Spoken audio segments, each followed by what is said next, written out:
Hi friends, ನಾನು ನಿಮ್ಮ ಪ್ರೀತಿಯ ಪ್ರಭುಗೌಡ ರೆಡ್ಡಿ ಸರ್.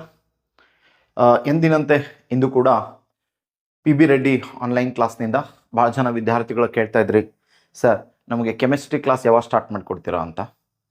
ಸೊ ಆ ಕೆಮಿಸ್ಟ್ರಿ ಕ್ಲಾಸನ್ನು ಸ್ಟಾರ್ಟ್ ಮಾಡೋದು ಉದ್ದೇಶ ಇಟ್ಕೊಂಡೇ ನಾನು ಇವತ್ತು ಬಂದಿದ್ದೀನಿ. ರಸಾಯನಶಾಸ್ತ್ರ ವಿಷಯ ಅಧ್ಯಯನವನ್ನು ಯಾವ ರೀತಿ ಮಾಡಬೇಕು, ಯಾವ ಟಾಪಿಕ್ಗಳು ಇಂಪಾರ್ಟೆಂಟಾಗಿ ಬರ್ತವೆ, ಆ ಟಾಪಿಕ್ಗಳು ಬರ್ತಕ್ಕಂಥ ಕಾನ್ಸೆಪ್ಟ್ಗಳು ಯಾವುದು ಇಂಪಾರ್ಟೆಂಟ್ ಆಗಿರ್ತವೆ, ಯಾವುಗಳ ಬಗ್ಗೆ ಹೆಚ್ಚಿಗೆ ನಾವು ಒತ್ತು ಕೊಟ್ಟು ನೋಡಬೇಕು ಅನ್ನೋದನ್ನು ಇಟ್ಕೊಂಡು ಇವತ್ತು ನಿಮಗೆ ರಸಾಯನಶಾಸ್ತ್ರ ಪರಿಚಯವನ್ನು ಮಾಡಿಕೊಡ್ತಾ ಇದ್ದೀನಿ. ಇಲ್ಲಿ ವಿಶೇಷವಾಗಿ ನಾವು ನೋಡ್ಕೋತ ಹೊಂಟಾಗ ರಸಾಯನಶಾಸ್ತ್ರ ಅಂತ ನಾವು ನೋಡಿದಾಗ ಒಂದು ಕಾನ್ಸೆಪ್ಟ್ ನಮ್ಗೆ ಗೊತ್ತಿರಬೇಕು, ರಾಸಾಯನಿಕ ಮತ್ತು ಭೌತಿಕ ಕ್ರಿಯೆಗಳು. ಸೊ ಟಾಪಿಕ್ ನಂಬರ್ 1 ಇರುತ್ತೆ, ಏನು ರಾಸಾಯನಿಕ ಮತ್ತು ಭೌತಿಕ ಕ್ರಿಯೆಗಳು. ಹಂಗಂದ್ರೆ ಏನು ಸರ, ಬಹಳ ಸಿಂಪಲ್ ಇರ್ತದೆ ಸರ್.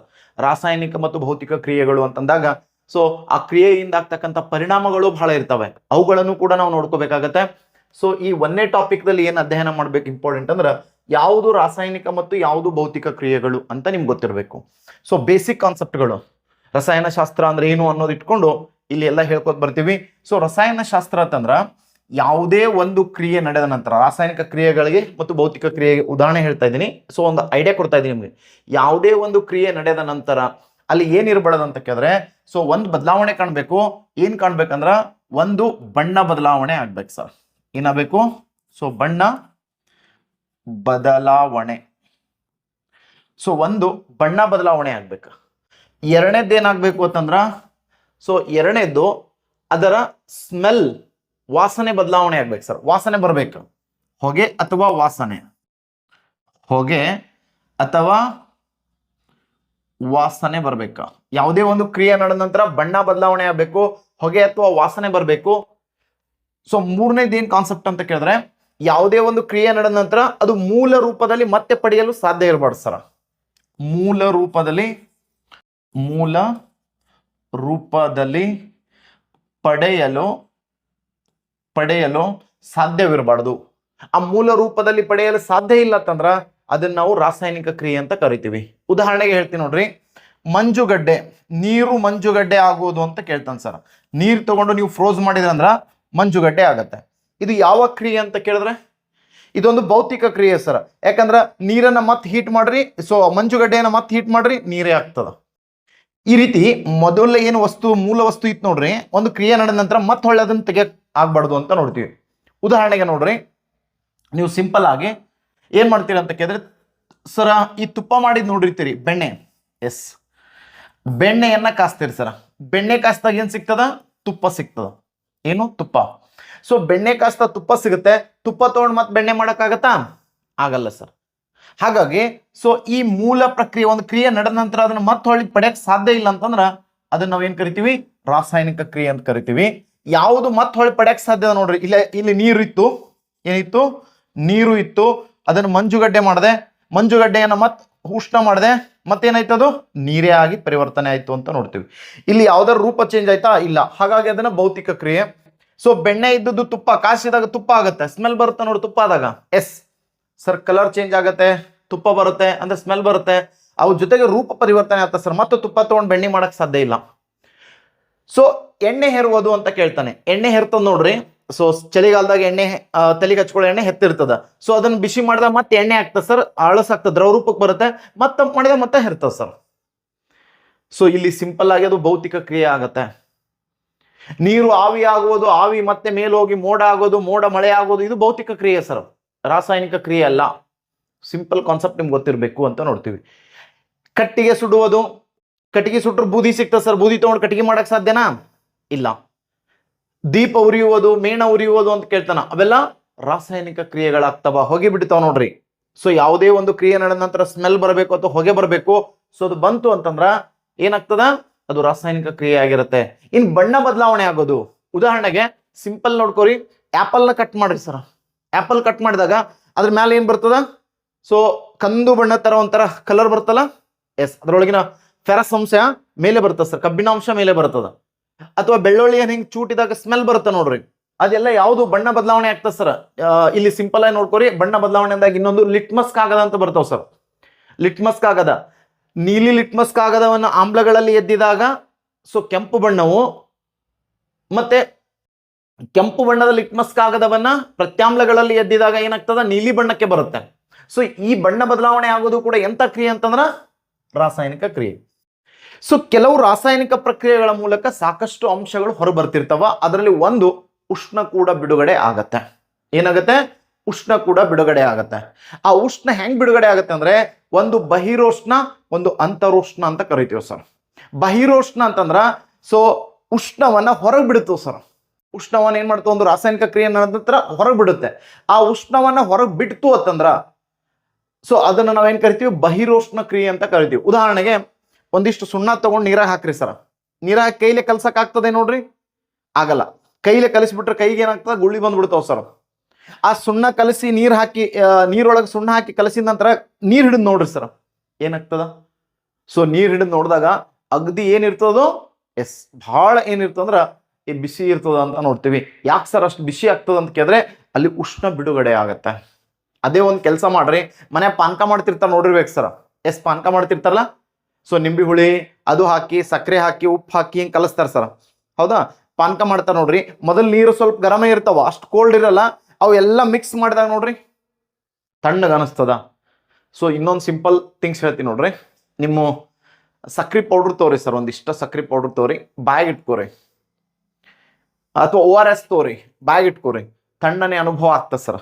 ಜುನ್ ಅಂತದ, ತಂಪಾದ ಅನುಭವ ಆಗ್ತದ. ಅಂದ್ರೆ ನಿಮ್ಮ ನಾಲ್ಗೆ ಒಳಗಿನ ಉಷ್ಣವನ್ನ ಹೀರ್ಕೋತದ ಸರ್, ಕ್ರಿಯೆ ನಡಿಬೇಕಾದ, ರಾಸಾಯನಿಕ ಕ್ರಿಯೆ ನಡಿಬೇಕಾದಾಗ.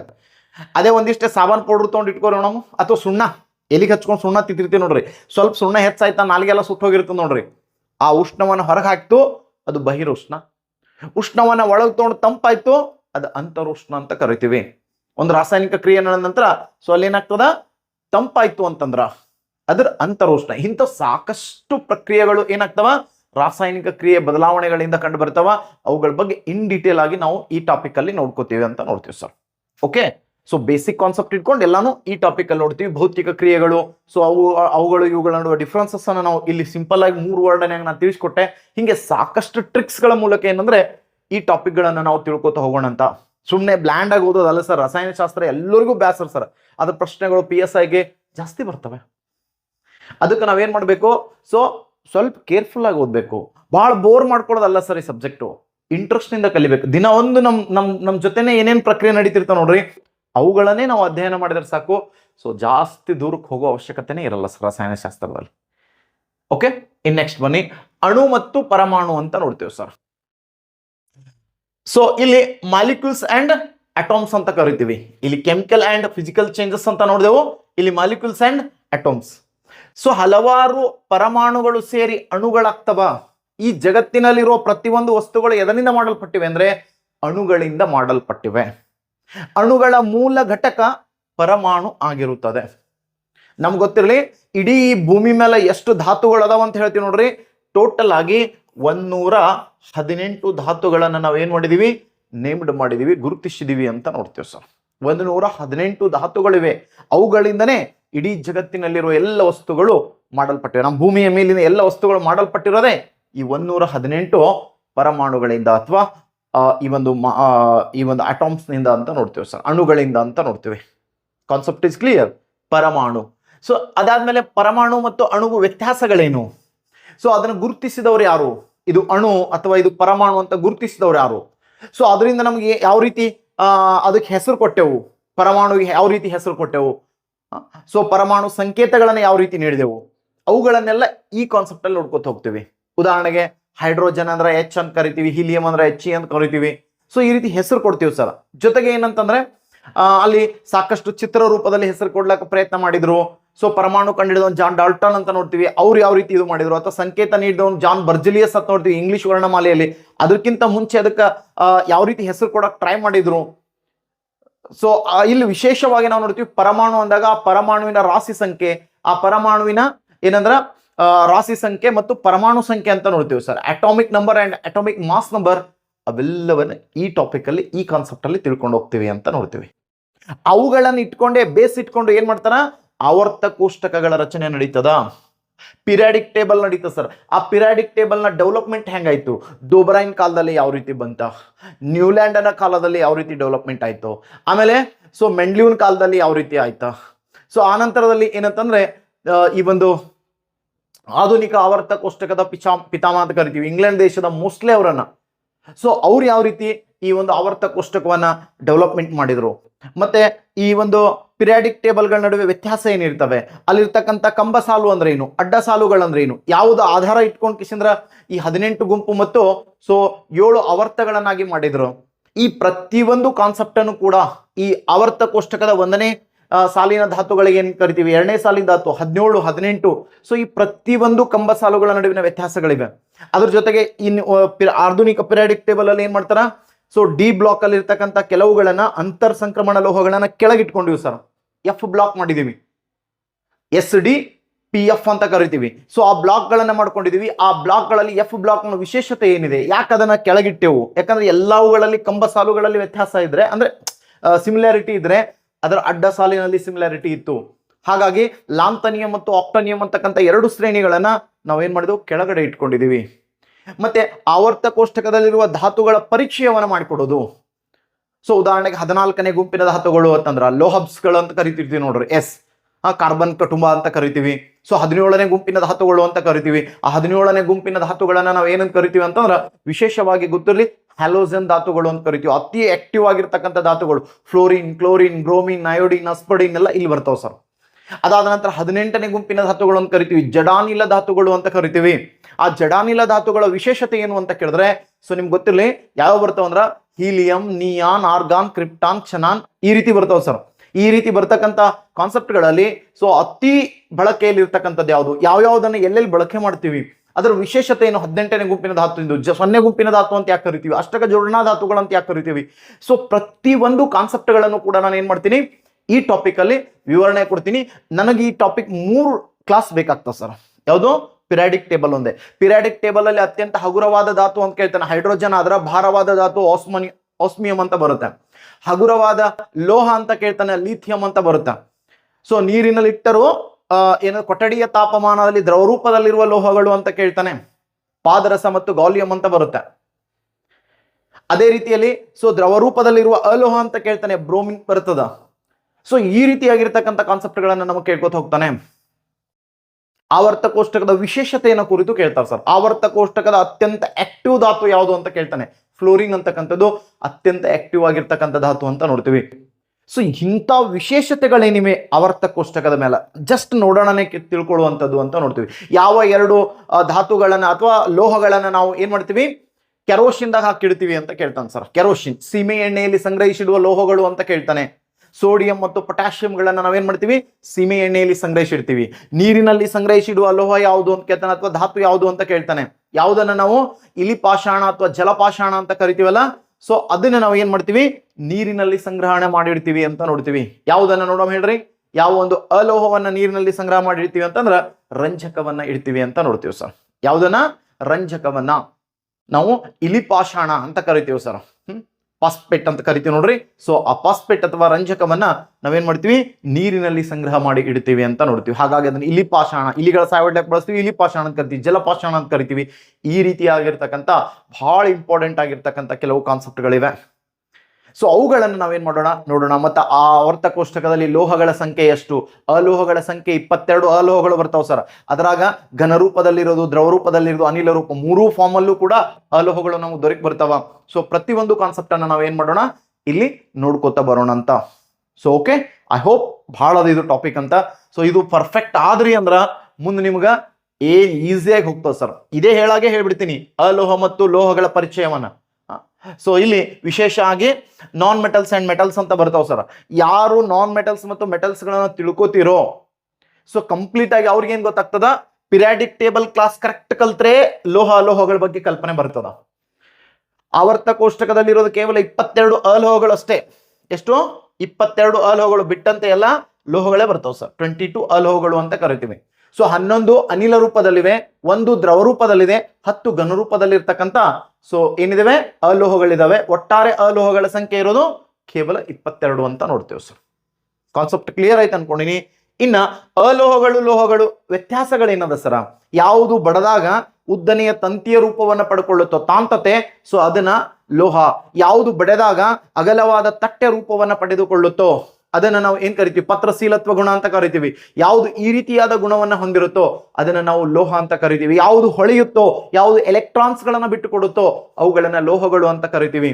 ಯಾವುಗಳು ಹೊಳಪಿನಲ್ಲಿ ಕಡಿಮೆ, ಯಾವುಗಳು ಎಲೆಕ್ಟ್ರಾನ್ಸ್ ಗಳನ್ನ ಹೀರಿಕೊಳ್ಳುತ್ತವೆ, ಸೊ ಅವುಗಳನ್ನ ಅಲೋಹಗಳೆಂದು ಕರೆಯುತ್ತವೆ. Concept clear? ಸೊ ಇದು ಟಾಪಿಕ್ ಬಹಳ ಇಂಟ್ರೆಸ್ಟಿಂಗ್ ಟಾಪಿಕ್ ಇದೆ. ಮತ್ತೆ ಎಲ್ಲಾ ಪರಿಚಯ ಇಂಪಾರ್ಟೆಂಟ್ ಆಗಿರ್ತಕ್ಕಂಥ ಕೆಲವು ಲೋಹಗಳನ್ನ ಪರಿಚಯ ಮಾಡ್ತೀನಿ ಅಂತ, ಮತ್ತೆ ಅವುಗಳ ಅದಿರುಗಳನ್ನ ಪರಿಚಯ ಮಾಡ್ತೀನಿ, ಅವುಗಳ ಬಳಕೆಯನ್ನ ಮತ್ತು ಮಿಶ್ರಲೋಹದ ಕಲ್ಪನೆಯನ್ನು ಕೂಡ ನಾವು ಲೋಹ ಅಂತಕ್ಕಂಥದ್ದನ್ನು ನೋಡುವಾಗ ನೋಡ್ತೀವಿ. ಅಲೋಹಗಳು ಅಂತಂದಾಗ ನಿಮ್ಗೆ ಗೊತ್ತಿರಲಿ, ಆ ಅಲೋಹಗಳಲ್ಲಿ ಯಾವ್ಯಾವ ಬರ್ತವೆ? ಸಲ್ಫರ್ ಬರುತ್ತೆ ಇಂಪಾರ್ಟೆಂಟ್ ಆಗಿ, ಸಿಲಿಕಾ ಬರುತ್ತೆ, ಅದಾದ್ಮೇಲೆ ಫಾಸ್ಫೇಟ್ ಬರುತ್ತೆ. ಸೊ ಪ್ರತಿಯೊಂದು ಕಾನ್ಸೆಪ್ಟ್ಗಳನ್ನ ನಾನು ಏನ್ ಮಾಡ್ತೀನಿ, ಸೊ ಇನ್ ಡೀಟೇಲ್ ಆಗಿ ನೋಡ್ಕೊತ ಹೋಗ್ತೀವಿ. ಕಾರ್ಬನ್ ಬರುತ್ತೆ. ಕಾರ್ಬನ್ ಅಂತಂದಾಗ ಅದೊಂದು ದೊಡ್ಡ ಟಾಪಿಕೇ ಬರುತ್ತೆ ಸರ್ ಕಾರ್ಬನ್ ಬಗ್ಗೆ ನಾವು ನೋಡ್ಕೊತ ಹೊಂಟಾಗ. ಸೊ ಶುದ್ಧ ರೂಪ, ಅಶುದ್ಧ ರೂಪ ಅಂತ ನೋಡ್ತೀವಿ. ಸ್ಫಟಿಕ ಅಥವಾ ಸ್ಫಟಿಕ ರೂಪ ಅಂತ ನೋಡ್ತೀವಿ. ಸ್ಫಟಿಕ ರೂಪದಲ್ಲಿ ಮತ್ತೆ ಏನ್ ಮಾಡ್ತೀವಿ? ವಜ್ರ, ಗ್ರಾಫೈಟ್, ಕುಲರಿನ್ ಅಂತಕ್ಕಂಥ ನೋಡ್ಕೋತೀವಿ. ಅಸ್ಫಟಿಕ ರೂಪದಲ್ಲಿ ಈ ದಿಲ್ಲುಗಳು, ಕಲ್ಲಿದ್ದಿಲು ಯಾವ ರೀತಿ ನಿರ್ಮಾಣಗೊಂಡು, ಅವುಗಳ ಮೇಲೆ ಪ್ರಶ್ನೆ ಯಾವ ರೀತಿ ಕೇಳ್ತಾ ಇದ್ದಾನೆ. ಸೊ ಮತ್ತು ಈ ಒಂದು ವಜ್ರ ಯಾವ ರೀತಿ ನಿರ್ಮಾಣಗೊಂಡಿತು, ಆಮೇಲೆ ಈ ಗ್ರಾಫೈಟ್ ಯಾವ ರೀತಿ ನಿರ್ಮಾಣಗೊಂಡಿದೆ, ಪುಲ್ಲರಿನ್ ಅಂತಕ್ಕಂಥದ್ದನ್ನ ಬಕ್ಮನಿಸ್ಟೋ ಪುಲ್ಲರಿನ್ ಅಮೆರಿಕ ದೇಶದವರು ಯಾವ ರೀತಿ ಕಂಡು ಹಿಡಿದ್ರು, ಅದನ್ನ ಎಲ್ಲಿ ಬಳಕೆ ಮಾಡ್ತೀವಿ. ಸೊ ಪ್ರತಿಯೊಂದು ಕಾನ್ಸೆಪ್ಟ್ ಅನ್ನು ಏನ್ ಮಾಡ್ತೀವಿ? ಅಲೋಹಗಳು. ನಾನು ಟಾಪಿಕ್ ಹೆಸರು ಜಾಸ್ತಿ ಬರ್ದಿಲ್ಲ, ಬಟ್ ಅದ್ರೊಳಗೆ ಹೇಳುವಂತ ಕಾನ್ಸೆಪ್ಟ್ಗಳು ಭಾಳ ಇವೆ. 100 ಟಾಪಿಕ್ ಹೆಸರು ಬರೋದು ಅವ್ರ ಬಗ್ಗೆ ಹೇಳ್ಕೊತ ಹೋಗೋದಲ್ಲ. ಸೊ ಅದ್ರೊಳಗೆ ಇವೆಲ್ಲ ಬರ್ತಾವ ಅಂತ ಹೇಳತ್ತೀನಿ sir. Are you so understand? Yes. ಇನ್ನ ನೆಕ್ಸ್ಟ್ ಕಾನ್ಸೆಪ್ಟ್ ನೋಡ್ಕೊತ ಬರೋಣ. ಯಾವುದು ಸರ್ ಅಂದ್ರ ಅಲೋಹ, ಲೋಹ ಚಂದ ತಿಳಿತಂದ್ರ ಆಮ್ಲ ಪ್ರತ್ಯಾಮ್ಲಗಳು ಚಂದ ತಿಳಿತ ಸರ್. ಯಾಕಂದ್ರೆ ಈ ಅಲೋಹಗಳು ಏನ್ ಮಾಡ್ತಾವಂತಂದ್ರ ನೀರಿನೊಂದಿಗೆ ವರ್ತನೆ ಮಾಡಿ, ಅಂದ್ರೆ ಆಕ್ಸಿಜನ್ ಒಂದಿಗೆ ವರ್ತನೆ ಮಾಡಿ ಆಮ್ಲೀಯ ಆಕ್ಸೈಡ್ಗಳನ್ನು ಉತ್ಪತ್ತಿ ಮಾಡುತ್ತವೆ. ಆ ಆಮ್ಲೀಯ ಆಕ್ಸೈಡ್ಗಳು ನೀರಿನೊಂದಿಗೆ ಸೇರಿ ಆಮ್ಲ ಬಿಡುಗಡೆ ಮಾಡುತ್ತವೆ. ಸೊ ಲೋಹೀಯ ವಸ್ತುಗಳು ಏನ್ ಮಾಡ್ತಾವ? ಪ್ರತ್ಯಾಮ್ಲೀಯ ಆಕ್ಸೈಡ್ಗಳನ್ನು ಉತ್ಪತ್ತಿ ಮಾಡ್ತವೆ ಆಮ್ಲಜನಕದೊಂದಿಗೆ ಸೇರಿ. ಆ ಪ್ರತ್ಯಾಮ್ಲೀಯ ಆಕ್ಸೈಡ್ಗಳು ನೀರಿನೊಂದಿಗೆ ಸೇರಿದಾಗ ಪ್ರತ್ಯಾಮ್ಲ ಬಿಡುಗಡೆ ಆಗುತ್ತೆ. ಸೊ ನೆಕ್ಸ್ಟ್ ಟಾಪಿಕ್ ಆಮ್ಲ ಮತ್ತು ಪ್ರತ್ಯಾಮ್ಲ ಅಂತ ಹಾಕೊಂಡಿದ್ದೀನಿ. ಸೊ ಆಮ್ಲ ಮತ್ತು ಪ್ರತ್ಯಾಮ್ಲ ಅಂದ್ರೆ ಏನ್ ಬೇರೆ ಟಾಪಿಕ್ ಅಲ್ಲದು. ಸೊ ಏನಂತ ಕೇಳಿದ್ರೆ, ವಿಶೇಷ ಅಂತ ಕೇಳಿದ್ರೆ ಲೋಹ, ಅಲೋಹದಲ್ಲೇ ಅರ್ಧ ಮುಗಿದು ಬಿಡ್ತು ಸರ್ ಆ ಟಾಪಿಕ್ ವಿಶೇಷತೆ. ಯಾವುದು ಲೋಹ ಆದತ್ತಂದ್ರ ಅವುಗಳು ಆಮ್ಲ, ಅಲೋಹದತ್ತಂದ್ರ ಅವುಗಳು ಆಮ್ಲವನ್ನು ಉತ್ಪತ್ತಿ ಮಾಡುತ್ತವೆ. ಯಾವುದು ಲೋಹದವತ್ತಂದ್ರ ಅವುಗಳು ಪ್ರತ್ಯಾಮ್ಲಗಳು ಉತ್ಪತ್ತಿ ಮಾಡುತ್ತವೆ. ಆಮ್ಲ ಮತ್ತು ಪ್ರತ್ಯಾಮ್ಲವನ್ನು ಸೇರಿಸಿದಾಗ ಅಂತ ಕೇಳ್ತಂದ್ರ ತಟಸ್ಥತೆ ಉಂಟಾಗತ್ತೆ, ನ್ಯೂಟ್ರೇಷನ್ ಉಂಟಾಗುತ್ತೆ. ಆ ನ್ಯೂಟ್ರೇಷನ್ ಇಂದ ಸೊ ಕೆಳಗಡೆ ಸಾಲ್ಟು, ಮೇಲ್ಗಡೆ ವಾಟರ್, 7 pH ಮೌಲ್ಯ ಇರ್ತಕ್ಕಂಥ ವಾಟರ್ ಅಲ್ಲಿ ಸಿಗ್ತದಂತ ನೋಡ್ತೀವಿ. ಆಮ್ಲ ಅಂದ್ರ ಸೊ 7 pH ಮೌಲ್ಯಕ್ಕಿಂತ, 7 pH ಮೌಲ್ಯಕ್ಕಿಂತ ಕಡಿಮೆ ಇತ್ತು ಅಂತಂದ್ರ ಅದನ್ನ ಆಮ್ಲ ಅಂತ ಕರಿತೀವಿ. ಈ 7 pH ಮೌಲ್ಯಕ್ಕಿಂತ, 7 pH ಮೌಲ್ಯಗಿಂತ ಹೆಚ್ಚು ಇತ್ತು ಅಂತಂದ್ರ ಸೊ ಅದನ್ನ ಏನ್ ಕರಿತೀವಿ? ಸೊ ಪ್ರತ್ಯಾಮ್ಲ ಅಂತ ಕರಿತೀವಿ. 7 ಇತ್ತಂದ್ರ ಅದನ್ನ ನ್ಯೂಟ್ರೇಷನ್ ಅಂತ ಕರಿತೀವಿ ಸರ್. ಆಮ್ಲವೂ ಅಲ್ಲ, ಪ್ರತ್ಯಾಮ್ಲವೂ ಅಲ್ಲ ಅಂತ ನೋಡ್ತೀವಿ. ಸೊ ಈ ರೀತಿ ಆಮ್ಲ ಪ್ರತ್ಯಾಮ್ಲಗಳ ಬಗ್ಗೆ ಮತ್ತು ಆಮ್ಲಗಳನ್ನ ಯಾವ್ಯಾವ ಆಮ್ಲಗಳನ್ನ ಎಲ್ಲೆಲ್ಲಿ ಯೂಸ್ ಮಾಡ್ಕೋತೀವಿ, ಕಾರ್ಬೋನಿಕ್ ಆಮ್ಲ ಎಲ್ಲಿ, ಅಸಿಟಿಕ್ ಆಮ್ಲ ಎಲ್ಲಿ, ಆಮ್ಲಗಳು ಮೂಲಗಳು ಏನೇನದಾವ, ನಾವು ತಿನ್ನುವ ಆಹಾರದಲ್ಲಿ ಯಾವ್ಯಾವ ಆಮ್ಲಗಳಿವೆ, ಸಿಟ್ರಿಕ್ ಆಮ್ಲ ಎಲ್ಲಿದೆ, ಅಸಿಟಿಕ್ ಆಮ್ಲ ಎಲ್ಲಿದೆ, ಆಕ್ಸಾಲಿಕ್ ಆಮ್ಲ ಎಲ್ಲಿದೆ, ಪ್ರತಿಯೊಂದು ಕಾನ್ಸೆಪ್ಟ್ಗಳನ್ನ ನಿಮ್ಗೆ ಆಮ್ಲದ ಉಪಯೋಗಗಳನ್ನ ನಾವು ನೋಡ್ಕೋತೀವಿ. ಆಮ್ಲಗಳ ರಾಜ ಅಂತ ಕರಿತೀವಿ ಸಲ್ಫೋರಿಕ್ ಆಸಿಡ್. ಆ ಸಲ್ಫೋರಿಕ್ ಆಸಿಡ್ ಅನ್ನು ಎಲ್ಲಿ ಬಳಸ್ತೀವಿ, ನೈಟ್ರಿಕ್ ಆಸಿಡ್ ಅನ್ನು ಎಲ್ಲಿ ಬಳಸ್ತೀವಿ, ಪ್ರತಿಯೊಂದು ಕಾನ್ಸೆಪ್ಟ್ ಅನ್ನು ಏನ್ ಮಾಡ್ತೀನಿ ಈ ಟಾಪಿಕ್ ಅಲ್ಲಿ ಆಮ್ಲ ಮತ್ತು ಪ್ರತ್ಯಾಮ್ಲ ಅಂತಕ್ಕಂಥ ಟಾಪಿಕ್ ಗಳಲ್ಲಿ ನಾವು ನೋಡ್ಕೊತ ಹೋಗ್ತೀವಿ. ಸೊ ಪ್ರತ್ಯಾಮ್ಲಗಳು ಅಂತಂದಾಗ ನಿಮ್ಗೆ ಗೊತ್ತಿರಬೇಕು, ಸುಣ್ಣದ ತಿಳಿ ನೀರು ಅಂತ ಕೇಳ್ತಾನ, ಗೋಡೆಗೆ ಹಚ್ಚುವ ಸುಣ್ಣದ ತಿಳಿ ನೀರು ಏನಾಗಿರುತ್ತೆ ಅಂತ ಕೇಳ್ತಾನ, ಕ್ಯಾಲ್ಸಿಯಂ ಹೈಡ್ರಾಕ್ಸೈಡ್ ಆಗಿರುತ್ತೆ. ಸೊ ಆ ಕ್ಯಾಲ್ಸಿಯಂ ಹೈಡ್ರಾಕ್ಸೈಡ್ ಆಗಿರುತ್ತೆ. ವಿಶೇಷ ಅಂತ ಕೇಳಿದ್ರೆ ಕ್ಯಾಲ್ಸಿಯಂ ಹೈಡ್ರಾಕ್ಸೈಡ್ಗೆ ಕ್ಲೋರಿನ್ ಅನಿಲ ಹಾಕಿದಾಗ ಕ್ಯಾಲ್ಸಿಯಂ ಆಕ್ಸಿಕ್ಲೋರೈಡ್ ಆಗುತ್ತೆ. ಕ್ಯಾಲ್ಸಿಯಂ ಆಕ್ಸಿಕ್ಲೋರೈಡ್ ಅನ್ನ ನಾವು ಚೆಲುವೆ ಪುಡಿ ಅಂತ ಕರಿತೀವಿ, ಅಥವಾ ಬ್ಲೀಚಿಂಗ್ ಪೌಡರ್ ಅಂತ ಕರಿತೀವಿ. ಬ್ಲೀಚಿಂಗ್ ಪೌಡರ್ ತಯಾರು ಮಾಡಕ್ಕೆ ಇದನ್ನ ಬಳಸ್ತಾನೆ. ಅಸಿಡಿಟಿ ಆಗಿತ್ತು ನಮ್ಮ ಬಾಡಿಗೆ ಅಂತ ತಿಳ್ಕೊರಿ, ಎಂಟಾಸಿಡ್ಗಳಾಗಿ ಸೋಡಾ ವಾಟರ್ ಕುಡಿತೀವಿ ನೋಡ್ರಿ, ಎಸ್ ಅಲ್ಲಿ ಪ್ರತ್ಯಾಮ್ಲಗಳನ್ನ ಬಳಕೆ ಮಾಡ್ತೀವಿ. ಸಾಬೂನುಗಳ ತಯಾರಿಕೆಯಲ್ಲಿ ಪ್ರತ್ಯಾಮ್ಲಗಳನ್ನ ಬಳಕೆ ಮಾಡ್ತೀವಿ, ಪ್ರತ್ಯಾಮ್ಲೀಯ ಉತ್ಪನ್ನಗಳನ್ನ ಬಳಕೆ ಮಾಡ್ತೀವಿ ಅಂತ ನೋಡ್ತೀವಿ ಸರ್. ಸೊ ಎಂಟಾಸಿಡ್ಗಳ ತಯಾರಿಕೆಯಲ್ಲಿ ಅಂತ ಕೇಳಿದ್ರೆ ಎಂಟಾಸಿಡ್ ಟ್ಯಾಬ್ಲೆಟ್ಸ್ ಅಂತ ಬರ್ತಾವೆ ಸರ್. ಅಸಿಡಿಟಿ ಆಗಿತ್ತು ಅಂತಂದ್ರ ಎಂಟಾಸಿಡ್ ಟ್ಯಾಬ್ಲೆಟ್ಸ್ ಅಂತ ತಗೋತೀವಿ. ಸೊ ಅವುಗಳು ತಗೊಂಡೇವ ಅಂದ್ರೆ ನ್ಯೂಟ್ರಿಷನ್ ಉಂಟಾಗ್ತದೆ ಸರ್. ಸೋಡಾ ವಾಟರ್ ಹೆಂಗೆ ಕುಡಿತೀವಿ, ಸುಣ್ಣ ಎಲಿ ಹೆಂಗೆ ತಿಂತೀವಿ ನೋಡ್ರಿ ತಿನ್ನುವಾಗ, ಹಂಗ ಸೊ ಈ ಒಂದು ಅಲ್ಯೂಮಿನಿಯಂ ಮತ್ತು ಮ್ಯಾಗ್ನೀಸಿಯಂನ ಹೈಡ್ರಾಕ್ಸೈಡ್ಗಳಿಂದ ಮಾಡಿರ್ತಕ್ಕಂಥ ಏನ್ ಬರ್ತವೆ, ಈ ಒಂದು ಟ್ಯಾಬ್ಲೆಟ್ಸ್ ಬರ್ತಾವೆ ಸರ್, ಎಂಟಾಸಿಡ್ ಟ್ಯಾಬ್ಲೆಟ್ಸ್ ಅಂತ. ಸೊ ಪೆಂಟಾ ಅವು ಬೇರೆ ಬೇರೆ ಬರ್ತಾವೆ ಸರ್. ಅವು ತಗೊಂಡ್ಬಿಟ್ರೆ ಅಂದ್ರೆ ಸೊ ಏನಾಗ್ತದೆ, ಹೊಟ್ಟೆ ಸಾಫ್ ಆಗ್ತದೆ ಅಂತ ನೋಡ್ತೀವಿ, ಹೊಟ್ಟೆ ಉರುಪು ಕಡಿಮೆ ಆಗುತ್ತೆ ಅಂತ ನೋಡ್ತೀವಿ. ದೀಸ್ ಆರ್ ಇಂಪಾರ್ಟೆಂಟ್ ಫ್ಯಾಕ್ಟ್ಸ್ ಅಂತ ನೋಡ್ತೀವಿ. ಯಾವುದು ಆಮ್ಲ ಪ್ರತ್ಯಾಮ್ಲಗಳನ್ನು ಹೇಳಬೇಕಾದಾಗ ಕಂಪ್ಲೀಟ್ ಆಗಿರ್ತಕ್ಕಂಥ ಪ್ರತ್ಯಾಮ್ಲದ ಉಪಯೋಗಗಳು, ಆಮ್ಲದ ಉಪಯೋಗಗಳು, ಆಮ್ಲಗಳು ಯಾವ ರೀತಿ ಸಿಗ್ತವೆ, ಅದನ್ನ ಯಾವ ರೀತಿ ಉಪಯೋಗ ಮಾಡ್ಕೋತೀವಿ, ಅದ್ರಾಗ ಎಸ್ಪೆಷಲಿ ಆಮ್ಲ ಮಳೆ ಅಲ್ಲೇ ಬರುತ್ತೆ ಸರ್, ಮಾತಾಡ್ತೀನಂತೆ. ಮತ್ತೆ ಇನ್ನೊಂದು ವಿಶೇಷ ಏನಂತ ಕೇಳಿದ್ರೆ, ಆಮ್ಲಗಳ ಬಗ್ಗೆ ಬಂದಾಗ ಅಕ್ವಾರೀಜಿಯಾ ಅಂತ ಬರುತ್ತೆ, ದ್ರವರಾಜ ಅಂತ ಬರುತ್ತೆ. ಚಿನ್ನವನ್ನ ಕರಗಿಸುವ ಸಾಮರ್ಥ್ಯವನ್ನು ಹೊಂದಿರತಕ್ಕಂಥದ್ದು, ಪ್ಲಾಟಿನಮ್ ಅನ್ನ ಕರಗಿಸುವ ಸಾಮರ್ಥ್ಯವನ್ನು ಹೊಂದಿರತಕ್ಕಂಥದ್ದು ಯಾವುದು ಅಂದ್ರ ಅಕ್ವಾರೀಜಿಯಾ ಅಥವಾ ದ್ರವರಾಜ ಅಂತ ಬರುತ್ತೆ. ಅದನ್ನ ಯಾವ ರೀತಿ ತಯಾರು ಮಾಡ್ತೀವಿ, ಪ್ರಬಲವಾದ ಹೈಡ್ರೋಕ್ಲೋರಿಕ್ ಮತ್ತು ನೈಟ್ರಿಕ್ ಆಮ್ಲಗಳು ಎಷ್ಟು ಪ್ರಮಾಣ ಇರ್ತವೆ, ಪ್ರತಿಯೊಂದು ಕಾನ್ಸೆಪ್ಟ್ ಅನ್ನ ನಾನು ಅಲ್ಲಿ ಹೇಳ್ತೇನೆ ಸರ್. ಈ ಪ್ರತ್ಯಾಮ್ಲೀಯ ಕಾನ್ಸೆಪ್ಟ್ಗಳು ತಂದಾಗ ಸೊ ಈ ನೋಡ್ರಿ ನ್ಯೂಟ್ರಿಷನ್ ಬಗ್ಗೆ ನಾ ಮಾತಾಡ್ಬೇಕಾದಾಗ ಅವಾಗ ಹೇಳ್ತೀನಂತೆ, ಮಣ್ಣಿನಲ್ಲಿ ಆಮ್ಲೀಯ ಮಟ್ಟ ಹೆಚ್ಚಾಗಿತ್ತು ಅಂತಂದ್ರ 6.5 ಟು ಕೃಷಿಗೆ ಯೋಗ್ಯವಾದ ಮಣ್ಣಿನ ಪಿ ಎಚ್ ಮೌಲ್ಯ ಎಷ್ಟಿರ್ಬೇಕು ಅಂತ ಕೇಳ್ತಾನೆ ಸರ್. ಕೃಷಿಗೆ ಯೋಗ್ಯವಾದ ಮಣ್ಣಿನ ಪಿ ಎಚ್ ಮೌಲ್ಯ 6.5 ಟು ಸೊ ಏನಿರ್ಬೇಕು 7.5 ಇರ್ಬೇಕು ಸರ್. ಈ ಎರಡರ ಒಳಗಿತ್ತಂದ್ರ ಅದು ಕೃಷಿಗೆ ಅತ್ಯಂತ ಯೋಗ್ಯವಾದ ಮಣ್ಣಾಗಿರುತ್ತೆ. ಸೊ ಪಿ ಎಚ್ ಮೌಲ್ಯ ಎಷ್ಟಿರ್ಬೇಕ್ರಿ, ಪಿ ಎಚ್ ಮೌಲ್ಯ 6.5 ಟು 7.5 ಇರಬೇಕು ಅಂತ ನೋಡ್ತೀವಿ. ಇವು ಎರಡರ ಒಳಗಿತ್ತಂದ್ರ ಅದು ಕೃಷಿಗೆ ಯೋಗ್ಯವಾದ ಮಣ್ಣಾಗಿರುತ್ತೆ. ಅಕಸ್ಮಾತ್ ಸೊ ಈ ಬಿಲೋ ಇತ್ತಂದ್ರೆ ಏನಾಗ್ತದೆ ಅಂತ ಕೇಳಿದ್ರೆ ಆಮ್ಲೀಯ ಮಟ್ಟ ಹೆಚ್ಚಿರುತ್ತೆ ಸರ್. ಅದನ್ನ ತಡಿಬೇಕಾದಾಗ ಏನ್ ಮಾಡ್ತಾರ, ಸುಣ್ಣದ ತಿಳಿ ನೀರು, ಕ್ಯಾಲ್ಸಿಯಂ ಹೈಡ್ರಾಕ್ಸೈಡ್ ಅನ್ನ ಸಿಂಪಡಣೆ ಮಾಡ್ತಾರ. ಸುಣ್ಣದ ತಿಳಿ ನೀರನ್ನ ಹೊಡೆದ್ರಂದ್ರ ಸೊ ಅವಾಗ ಏನಾಗ್ತದೆ, ಪಿ ಎಚ್ ಮೌಲ್ಯ ಮತ್ತೆ ಹೆಚ್ಚಾಗ್ತದ ಅಂತ ನೋಡ್ತೀವಿ. ಸೊ ಈ ರೀತಿಯಾಗಿರ್ತಕ್ಕಂಥದ್ದು ಬಹಳ ಪ್ರಶ್ನೆಗಳು ಬಂದಿವೆ ಸರ್, ಬಹಳ ಅಪ್ಲೈಡ್ ಪ್ರಶ್ನೆಗಳು ಬಂದಿವೆ ಎಲ್ಲ ಎಕ್ಸಾಮ್ದಾಗ. ಸೊ ಅವೆಲ್ಲವನ್ನ ಒಟ್ಟುಗೂಡಿ ಈ ಟಾಪಿಕ್ಗಳಲ್ಲಿ ನಾನು ಮಾತಾಡ್ಕೋತ ಹೋಗ್ತೀನಿ. ಮತ್ತೆ ಇನ್ನೊಂದು ಗೊತ್ತಿರಲಿ, ನಾನು ಸಿಲೆಬಸ್ ವೈಸ್ ಹೇಳುವಾಗ ಕ್ಲಾಸ್ಗಳನ್ನ ಆ ಕ್ಲಾಸ್ಗೆ ಸಂಬಂಧಿಸಿರ್ತಕ್ಕಂಥ ಪ್ರಶ್ನೆ ಪತ್ರಿಕೆಯನ್ನು ಕೂಡ ಅಲ್ಲೇ ಬಿಡಿಸಿರ್ತೇನೆ ಸರ್. ಓಕೆ, ಇವತ್ತು ಆಮ್ಲ ಮತ್ತು ಪ್ರತ್ಯಾಮ್ಲದ ಮೇಲೆ ಏನ್ ಪ್ರಶ್ನೆ ಕೇಳೋಣ ಸರ್, ಅದು ಮಣ್ಣಿಗೆ ಸಂಬಂಧಿಸಿದ ಪ್ರಶ್ನೆ ಅದಂತ ಹೇಳಿ ಅಲ್ಲಿ ಬಿಡಲ್ಲ ಸರ್ ನಾನು. ಅದೇನ್ ಮಣ್ಣದ, ಆ ಮಣ್ಣಿಗೆ ಸಂಬಂಧಿಸಿದ ಪ್ರಶ್ನೆ ಅದ, ಅದು ಬಿಡಲ್ಲ. ಪಿ ಎಚ್ ಮೌಲ್ಯ ನಮ್ದ ಯೂರಿನ್ಗೆ ಸಂಬಂಧಿಸಿದ್ದು, ರಕ್ತಕ್ಕೆ ಸಂಬಂಧಿಸಿದ್ದು ನಾಲ್ ಬಿಡಲ್ಲ ಸರ್. ಅವೆಲ್ಲ ಪಿ ಎಚ್ ಮೌಲ್ಯಗಳ ಮೇಲೆ ಏನೇನು ಪ್ರಶ್ನೆ ಕೇಳಿದ್ರೆ, ಆಮ್ಲಗಳ ಮೇಲೆ, ಪ್ರತ್ಯಾಮ್ಲಗಳ ಮೇಲೆ, ಅವೆಲ್ಲ ಕಾನ್ಸೆಪ್ಟ್ ಅನ್ನು ನಾನು ಏನ್ ಮಾಡ್ತೀನಿ, ಇಲ್ಲಿ ಡಿಸ್ಕಷನ್ ಮಾಡಿರ್ತೀನಿ. ಸೊ ಐ ಹೋಪ್ ಅಂಡರ್ಸ್ಟ್ಯಾಂಡ್ ಆಗಿದೆ ಅಂತ. ಇದಾದ್ಮೇಲೆ ನೆಕ್ಸ್ಟ್ ಬರುತ್ತೆ ಸಂಶ್ಲೇಷಿತ ವಸ್ತುಗಳು ಅಂತ ಕರಿತೀವಿ, ಸಿಂಥೆಟಿಕ್ ಮೆಟೀರಿಯಲ್ಸ್ ಅಂತ ಕರಿತೀವಿ ಸರ್. ಈ ಸಂಶ್ಲೇಷಿತ ವಸ್ತು ಅಥವಾ ಸಿಂಥೆಟಿಕ್ ಮೆಟೀರಿಯಲ್ ಏನಂತಂದ್ರ, ಯಾವುದೇ ಒಂದು ವಸ್ತು ರಾ ಮಟೀರಿಯಲ್ ಸಿಗ್ತಾವ ಸರ್, ಅದರದ ಕಚ್ಚಾ ವಸ್ತುಗಳು ಸಿಗ್ತಾವ. ಆ ಕಚ್ಚಾ ವಸ್ತುಗಳನ್ನ ತಗೊಂಡು ನಾವೇನ್ ಮಾಡ್ತೀವಿ, ಒಂದು ಸಿದ್ಧ ಉತ್ಪನ್ನವನ್ನಾಗಿ ಮಾಡುತ್ತೇವೆ. ಆ ಸಿದ್ಧ ಉತ್ಪನ್ನವನ್ನಾಗಿ ತಯಾರು ಮಾಡುವಂತ ವಿಧಾನವನ್ನೇ ನಾವು ಏನ್ ಕರಿತೀವಿ ಅಂತ ಕೇಳಿದ್ರೆ ಈ ಸಿಂಥೆಟಿಕ್ ವಸ್ತುಗಳು ಅಂತ ಕರಿತೀವಿ. ಈ ಸಿಂಥೆಟಿಕ್ ವಸ್ತುಗಳು ಅಂದ್ರೆ ಯಾವ್ದು ಬರ್ತಾವ ಸರ್, ಪ್ಲಾಸ್ಟಿಕ್ ಬರುತ್ತೆ, ಗಾಜು ಬರುತ್ತೆ, ಪಿಂಗಾಣೆ ಬರುತ್ತೆ, ಸಿರಾಮಿಕ್ಸ್ ಅಂತ ಕರಿತೀವಿ ಸರ್ ಇವೆರಡು, ಗಾಸು ಮತ್ತು ಈ ಒಂದು ಪಿಂಗಾಣೆಗಳನ್ನ ಅಂತ ನೋಡ್ತೀವಿ. ಆಮೇಲೆ ಸಾಬೂನು ಬರುತ್ತೆ, ಸಿಮೆಂಟ್ ಬರುತ್ತೆ, ಸೊ ಕಾಗದ ಬರುತ್ತೆ. ಸೊ ಹೀಗೆ ಸಾಕಷ್ಟು ಕಾನ್ಸೆಪ್ಟ್ಗಳು ಏನ್ ಬರ್ತವೆ, ಈ ಸಿಂಥೆಟಿಕ್ ವಸ್ತುಗಳು ಅಂದಾಗ ಬರ್ತವೆ. ಮಾನೋಮರ್ ಮತ್ತು ಪಾಲಿಮರ್ಗಳಂತ ಬರ್ತವೆ.